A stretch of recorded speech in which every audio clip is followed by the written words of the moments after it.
To three pack, obviously, Todd, inventory is a challenge, especially for many first time home buyers, and agents are trying to be as creative as possible to find properties, especially again for their first time home buyers, anywhere under that $350,000 range. I would say anywhere underneath the $3.5 million range anymore could be problematic. But and so what we're finding a lot is some agents are leveraging the coming soon status, and some agents are intimidated by the coming soon status and not really doing anything with them.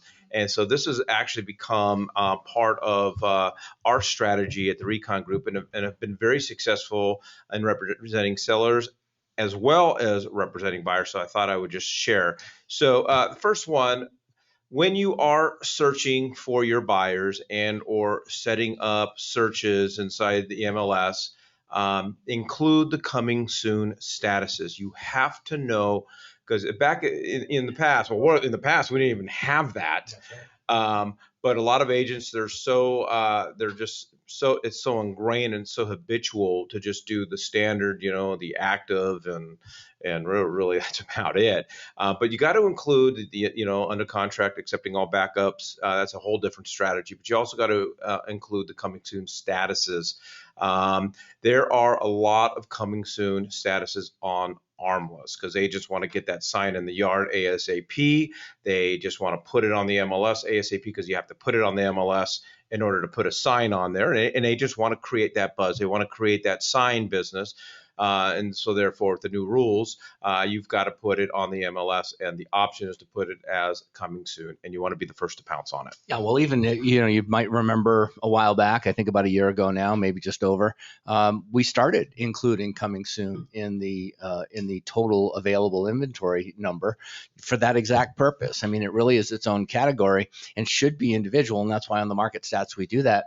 But you'll see if you're not searching coming soons, there's 747 houses as of this morning in coming soon. And so your client's missing 747 opportunities or options. So yeah, to your point, you've got to both, and you can, I don't know if you're aware of it, but if you hold down your key on your computer and you hit, you can search both active and coming soon at the same time. Right. Yeah.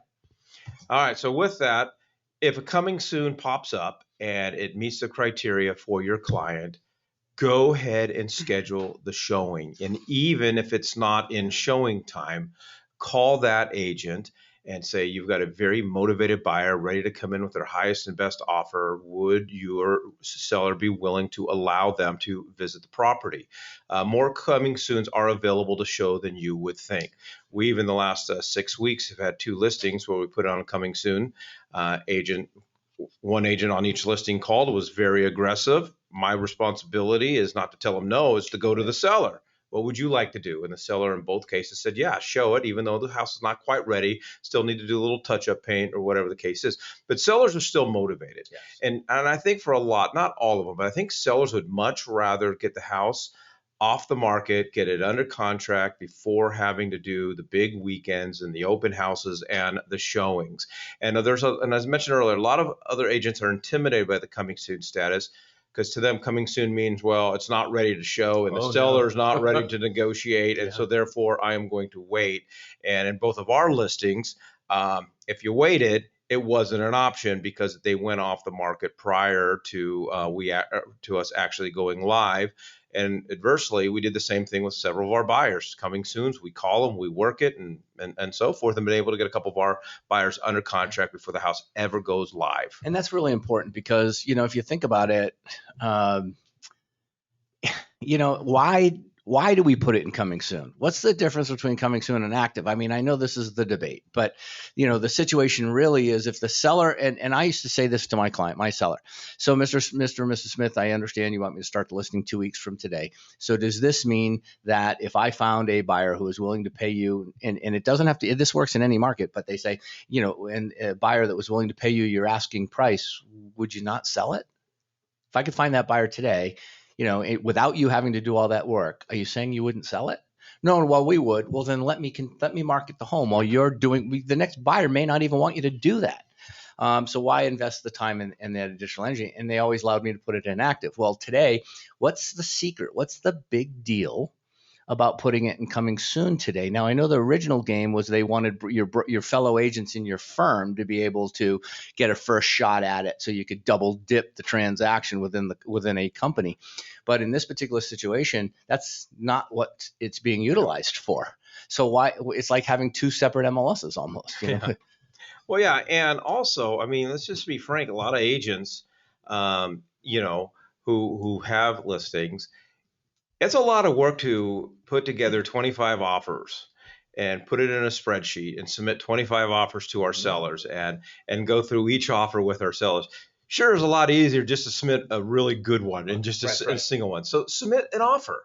And even if the agent says, "Hey, we're not going to entertain offers and we're not going to do any showings," submit an offer anyways, because an agent, unless they're explicitly instructed by their seller, they have to present all offers. So come with your highest and best offer. And if your buyer is willing to go under contract and buy sight unseen, put it together and make it as clean as possible. Again, make sure it's the highest and best. Consider a shorter close of escrow, shorter inspection period, no seller concessions.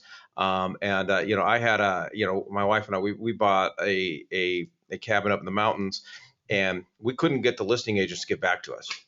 And had been on the market where no homes stayed on the market. And it turns out the agent just wasn't responsive, and the co-listings, the phone number for the co-lister on the listing was the wrong number.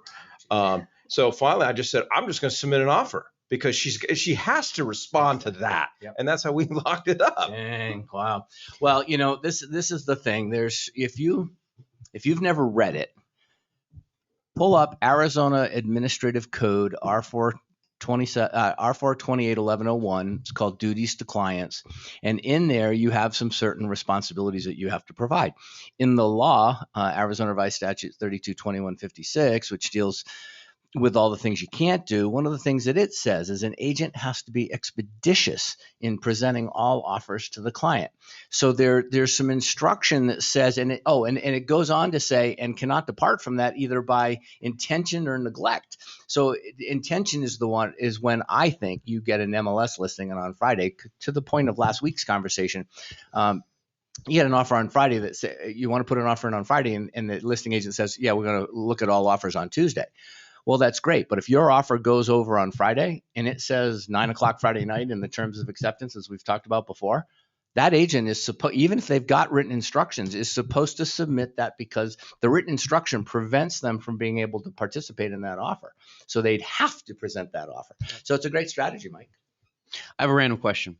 Maybe it's not random, but I'm seeing this more and more, especially in my neighborhood, my zip code, because there's 3 listings currently active in my zip code, and those keep coming and going. So what I've seen the last 2 weeks, a listing will coming soon, and the price is, let's say, 15 to 25 higher than what most homes have sold for in the neighborhood. It's coming soon for 2 weeks. There's an open house or something that happens, and then about 2 days after that open house, what has been happening is that price on that house comes down about 15 grand. How does that impact your sellers? Is that hurting your potential in selling that home? Is it a benefit? Are you trying to get more money off the top? I mean, well, I think for me, in this market, the answer would be no. I mean, there's very little that hurts sellers in this market, just because of the lack of supply out there. But there's many reasons to do coming soons. But the coming soon one is you can play around a little bit and just throw it out there for a number that no one really thinks is appropriate, but you don't know. And so, and putting it on the market and then having to lower it 2 weeks later when it goes live in this market, it doesn't hurt the seller whatsoever. So it's just an opportunity to play the game. Yeah, and I agree with that. I think that right now a lot of people also, because the market is, everybody hears, people coming from California sold a 1,100 square foot $1 million home, and now they're coming here with all that cash. Everybody, and this is part of what's happening, is people are just paying over fair market value. Fair market value is when two people come together. Comparable value is what I should have said. Comparable value is you take a look at what sold over the last 6 months. And so that's what we used to use. But there is no crystal ball. There's no MLS that says what should I be charging right now based on the demand. Yeah. So it's not a good tactic, Nick, but it's acceptable. Yeah.